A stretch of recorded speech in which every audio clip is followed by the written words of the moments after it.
Thank you guys so much for tuning in. Thanks for liking. Thanks for commenting. Thanks for subscribing. I just reached 3,000 subscribers. I'm super excited about that. I'm trying to get to 5,000 subscribers by the end of the year. So if you're watching this right now and you haven't already, please subscribe. With that said, let's keep it moving.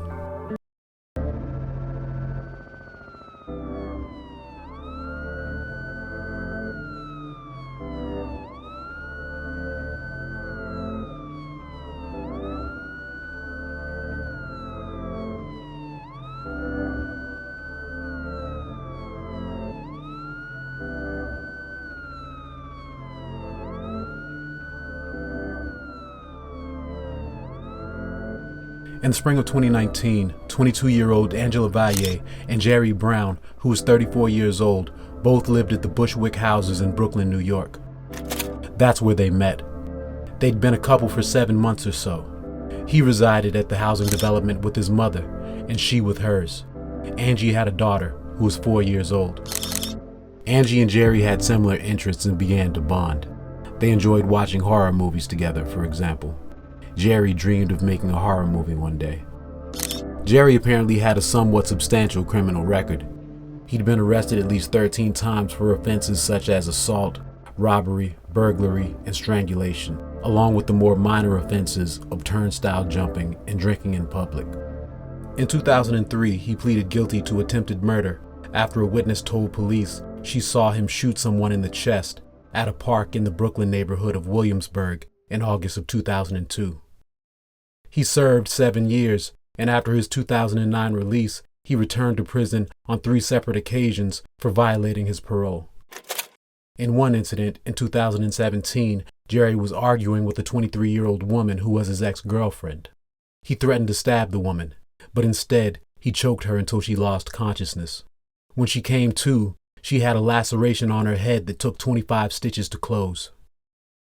Jerry apparently went to jail on a parole violation for about a year after that incident and met Angela at some time after his release. According to statements he's made, he connected with her sometime near August of 2018 or so. As stated previously, they became close, and subsequently, at some point, he started staying over at Angie's from time to time. One neighbor in Angie's building said that Jerry seemed strange. She said that she once saw him punching a wall. She lived downstairs and said that she constantly heard the couple yelling and screaming and arguing. Yet, the two were quite infatuated with one another apparently. Declarations of their mutual love appeared on social media. Jerry created an ominous persona for himself on his Facebook page where he went by the moniker Grim Creeper. Angie calls him, quote, her heart in one post. In another, Angela gushes over her fucking man, calling him Mr. 187 himself. 187 being a reference to a section of the California Penal Code that refers to homicide. The term 187 is common in a lot of hip-hop music and pretty much means murder in the context of rap. I know where they be kicking it at. Down with a 187? Let's do this. According to Angie, on Valentine's Day of 2019, Mr. 187 himself held her hostage in her apartment only months after they had met. During the ordeal, Brown stabbed her several times. The wounds were shallow enough, however, that she could nurse them herself, but serious enough to draw blood and leave scars. Angela attempted to end the relationship after the episode. Grim Creeper was having none of it. He reasoned to her that he didn't waste all of his time and energy on her just for her to break up with him. According to Angela's mother, Brown told his abused lover that if she was not going to be with him, then she wouldn't be with anyone. Otherwise, Brown was reportedly very controlling of Angela, scrutinizing the woman's comings and goings and her acquaintances. According to Angela's mother, at some point Jerry threatened to burn down the apartment. He moved a refrigerator in front of the door and turned on the gas stove, she said. Then one day, Jerry brought a 3-foot axe to the apartment. He told Angie that he planned to use it for construction.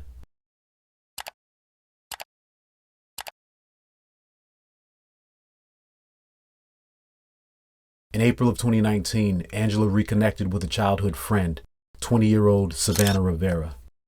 Angela and Savannah were inseparable from the day they reunited.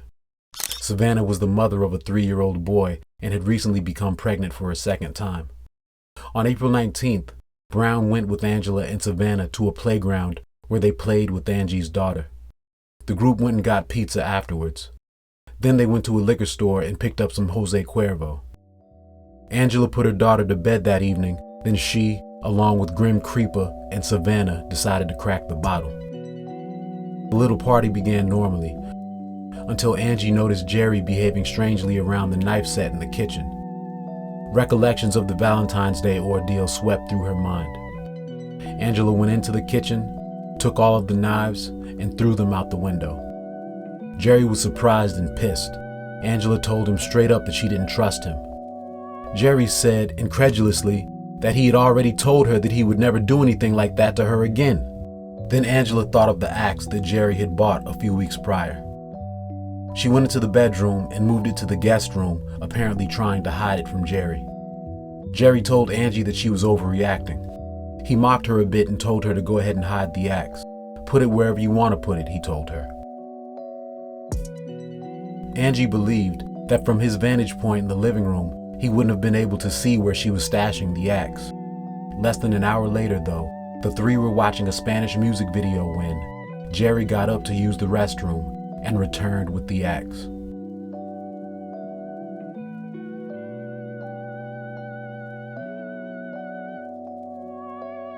"Y'all are not gonna get out of this," as Jerry said as he clutched the 3-foot axe, standing over Angela and Savannah as they sat on the sofa.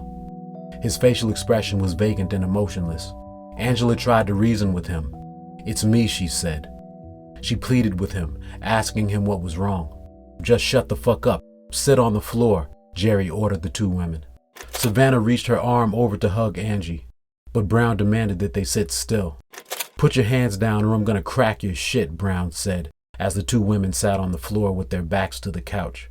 Brown slowly swung the axe back and forth, and Angie continued trying to calm the deranged man, reminding him that her daughter was in the back room. Angela kept trying to remind him who she was. "It's Angie," she said to him repeatedly. She couldn't get through to him.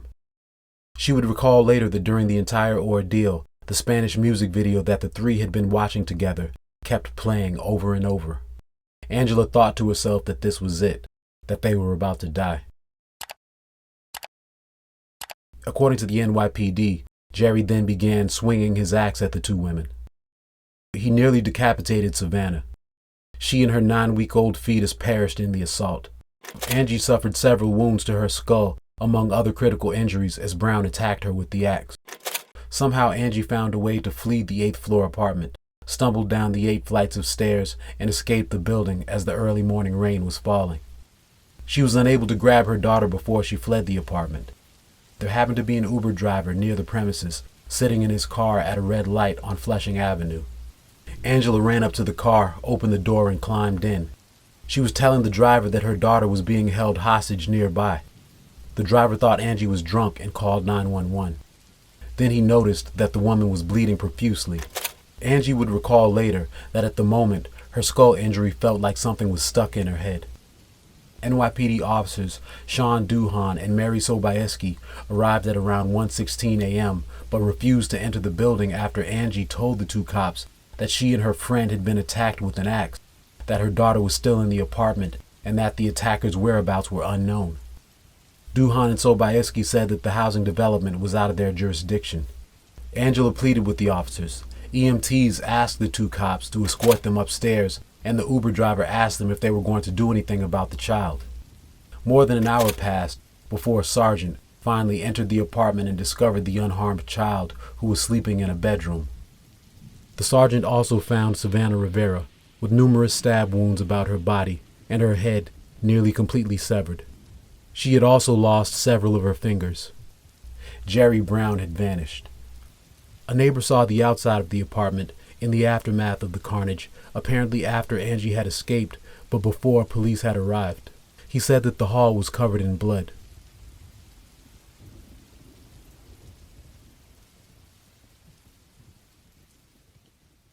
Angela was transported to Elmhurst Hospital, where she would remain for another month, undergoing treatment for her horrific injuries which included a fractured skull, multiple stab wounds, collapsed lungs, and broken ribs. The woman would lose the entire right side of her skull. At the crime scene, authorities would discover a blood-smeared axe in the building's incinerator. As of the following afternoon, police were still searching for their single suspect. That day, local news station WPIX discovered that one of the victims had a boyfriend who went by Grim Creeper on Facebook. The station sent him a message.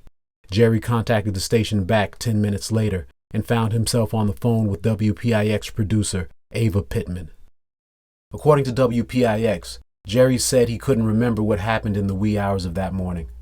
He said the only thing he remembered was trying to get medication from a hospital because he suffers, he said, from schizophrenia, paranoia, and bipolar disorder. Jerry told the station what psychiatric hospitals he'd been housed at and gave all of his mental illness credentials. Ava asked Jerry what he could remember about the night before. He responded, quote, "Somebody woke me up. I have a staple in my head. I woke up on the floor. I was drifting in and out of consciousness. I was on the floor in the hallway of a building," unquote. He apparently said that he couldn't remember which building he woke up in exactly. He said, quote, "I woke up and I was trying to crawl. My head was busted, my lip was busted, and my hand was cut," unquote. The man said that he went to Kings County Hospital in an apparent haze. Ava asked how he got to the hospital. He responded that an ambulance brought him, but he apparently said to her at another point in the conversation that he rode in a taxi to the hospital. Kings County Hospital would not confirm if a Jerry was treated there that day, according to WPIX. Jerry was apparently sobbing during the call and asking if his girlfriend was all right. Ava told him that the woman was fighting for her life. Jerry cried and said he didn't want to commit suicide and asked the woman for advice. The station suggested he turn himself in. At one point, Ava asked him if he knew anything about an axe. Apparently, the question caused a brief moment of silence as Jerry hesitated before saying no in response. Jerry told WPIX that he would turn himself in and asked for a phone number to a police precinct, his voice quivering. He surrendered himself at about 5:30 that afternoon. During an interview with investigators, Jerry confessed to attacking Savannah and stated that he threw the axe and his girlfriend's cell phone in the building's incinerator. He also stated that he washed blood off of his hands before leaving the apartment, according to police. Yet and still, later he pleaded not guilty to charges of second-degree murder, second-degree attempted murder, and 2 counts of criminal possession of a weapon. Jerry Brown is now being housed at Rikers Island Jail. He's been in and out of psychiatric units. A few months after he was taken into custody, he earned an additional felony charge when he threw human feces at a female corrections officer. The human feces was presumably his own. Angela Valle lives with PSD as a result of the ordeal she experienced and doesn't remember much of the attack. Much of this narrative has been based on what remains of her recollections of the event. She moved out of state following the attack, returning only in order to receive treatment for the injuries she suffered in the incident. As of February 1st of 2020, she still had numerous surgeries to which to look forward. Sean Duhan, one of the cops that failed to enter the crime scene in the aftermath of the attack, resigned less than a week after the NYPD began their investigation into the matter. Mary Sobieski was suspended but continued working during the investigation. Jerry Grim Creeper Brown has yet to stand trial. He faces 25 years to life if convicted of the most serious charges of which he's been accused.